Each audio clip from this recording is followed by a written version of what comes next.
तो हेलो दोस्तों, आज की इस वीडियो में हम लोग कक्षा 10वीं विज्ञान साइंस के पाठ रासायनिक अभिक्रिया एवं गुणांक से टॉप प्रश्नों को सॉल्व करेंगे जो आपके एग्जाम के लिए बहुत ही महत्वपूर्ण है। और इस वीडियो के माध्यम से आपका पूरा चैप्टर तैयार हो जाएगा। तो आप लोग वीडियो को लाइक करके चैनल को सब्सक्राइब जरूर कीजिए। तो हम लोग शुरू करते हैं पहले प्रश्न से। इलेक्ट्रॉन के स्थानांतरण से बने यौगिक को क्या कहते हैं? तो फ्रेंड्स, जब इलेक्ट्रॉन का ट्रांसफर होता है उससे बने यौगिक को हम लोग क्या बोलते हैं? विद्युत संयोजी यौगिक, आयनिक कंपाउंड। अगला प्रश्न है, निम्नलिखित अभिक्रियाओं में से कौन सा अपघटन की अभिक्रिया का एक उदाहरण है? तो अपघटन में क्या होता है फ्रेंड्स कि एक कंपाउंड दो अलग अलग कंपाउंड्स में टूट जाता है। तो फ्रेंड्स, जो ये अभिक्रिया 2KClO3 में ये जो है KCl और 3O2 में टूट जाता है। तो ऑप्शन डी बिल्कुल राइट आंसर हो जाएगा। अगला प्रश्न है, श्वसन किस प्रकार की अभिक्रिया है? तो फ्रेंड्स, श्वसन जो है एक क्या है? उपचयन प्रक्रिया है। तो ऑप्शन डी बिल्कुल राइट आंसर हो जाएगा। अपना अगला प्रश्न देखते हैं, इलेक्ट्रॉन के स्थानांतरण से बने यौगिक को क्या बोलते हैं? तो इसका आंसर आप सभी कमेंट बॉक्स में दीजिए। नेक्स्ट क्वेश्चन है,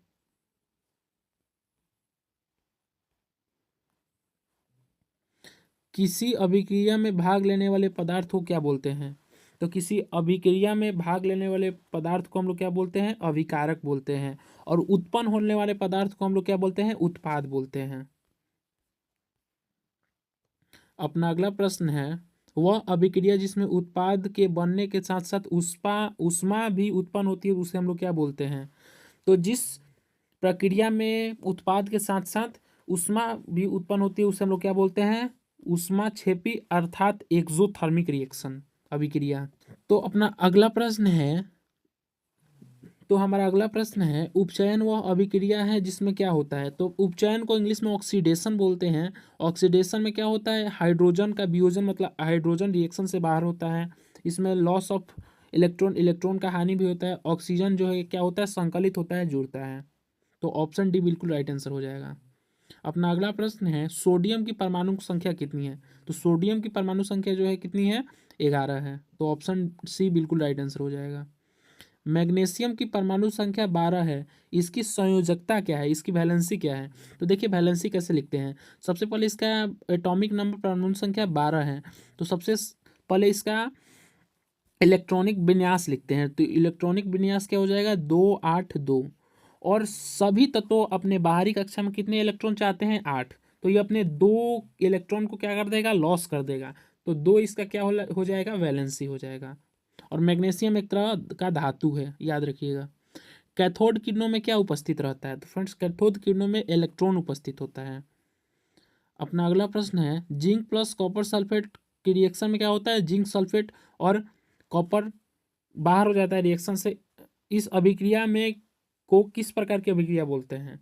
तो ये अभिक्रिया जो है किस तरह की अभिक्रिया है? विस्थापन अभिक्रिया है। ऑप्शन बी बिल्कुल राइट आंसर हो जाएगा। अगला प्रश्न है, आयन आदान प्रदान की क्रिया क्या कहलाती है? तो आयन आदान प्रदान की क्रिया को हम लोग क्या बोलते हैं? द्विविस्थापन। द्विविस्थापन प्रक्रिया बोलते हैं। अपना अगला प्रश्न है, निम्नलिखित में से कौन सा संतुलित नहीं है? कौन सा क्या है? बैलेंस नहीं है। तो हमारा ऑप्शन ए देखते हैं। ऑप्शन ए क्या है? बैलेंस है। ऑप्शन सी देखते हैं, ये भी बैलेंस है। ऑप्शन बी देखते हैं, ये भी बैलेंस है। ऑप्शन डी देखते हैं। ऑप्शन डी जो है क्या है? बैलेंस नहीं है। तो हमारा ऑप्शन डी बिल्कुल राइट आंसर हो जाएगा। अगला प्रश्न है, Fe2O3 प्लस 2Al से क्या बनता है? Al2O3 plus 2Fe। ये किस प्रकार की अभिक्रिया है? तो ये क्या है? क्या है? विस्थापन अभिक्रिया है। ऑप्शन सी बिल्कुल राइट आंसर हो जाएगा। अगला प्रश्न है, अभिक्रिया जो दिया गया है ये CaO प्लस H2O से क्या बनता है? CaOH twice. तो किस प्रकार की अभिक्रिया है? तो ये जो है क्या है? ये जो है संयोजन अभिक्रिया है। क्या है? संयोजन अभिक्रिया है। अपना अगला प्रश्न है, निम्न में से कौन ऑक्सीकरण का प्रक्रिया नहीं है? तो ऑक्सीजन की ऑक्सीकरण की प्रक्रिया में क्या होता है? ऑक्सीजन जुड़ता है। तो कौन नहीं है? तो फ्रेंड्स जो है, भोजन का पचना ऑक्सीकरण की प्रक्रिया नहीं है। हमारा अगला प्रश्न है ऑक्सीजन की संयोजकता कितनी है। तो फ्रेंड्स ऑक्सीजन जो जिसका सिंबल ओ है उसका परमाणु संख्या कितना होता है, 8 होता है। तो इसका परमाणु विन्यास कितना होगा, इलेक्ट्रॉनिक कॉन्फ़िगरेशन 2 6, और इसके बाहरी कक्षा में 6 इलेक्ट्रॉन है, तो इसको चाहिए कितना, 8। तो कितना, 2 इलेक्ट्रॉन को ले लेगा। तो ऑप्शन बी इसका क्या हो जाएगा, संयोजकता हो जाएगा 2। अपना अगला प्रश्न है अमोनिया के अणु में नाइट्रोजन और हाइड्रोजन परमाणुओं का अनुपात है। अमोनिया का फॉर्मूला क्या होता है, NH3। तो देखिए परमाणु नाइट्रोजन का परमाणु कितना है, 1 है, और हाइड्रोजन का कितना है, 3 है। तो नाइट्रोजन हाइड्रोजन का रेशियो पूछा है तो कितना हो जाएगा, 1:3, और हाइड्रोजन नाइट्रोजन का पूछता है तो 3:1 हो जाता है। तो यहाँ पे कितना हो जाएगा, 1:3, ऑप्शन डी। अगला प्रश्न है रासायनिक अभिक्रिया में भाग लेने वाले पदार्थ को क्या कहते हैं। इसको हमने अभी जस्ट पहले कराया था, तो इसका आंसर आप सभी कमेंट बॉक्स में दीजिएगा। अगला प्रश्न है समीकरण 2H2 + O2 = 2H2O किस प्रकार की अभिक्रिया है। तो फ्रेंड्स ये किस प्रकार की अभिक्रिया है, ये जो है संयोजन अभिक्रिया है। क्या है, संयोजन अभिक्रिया, ऑक्सीडेशन है।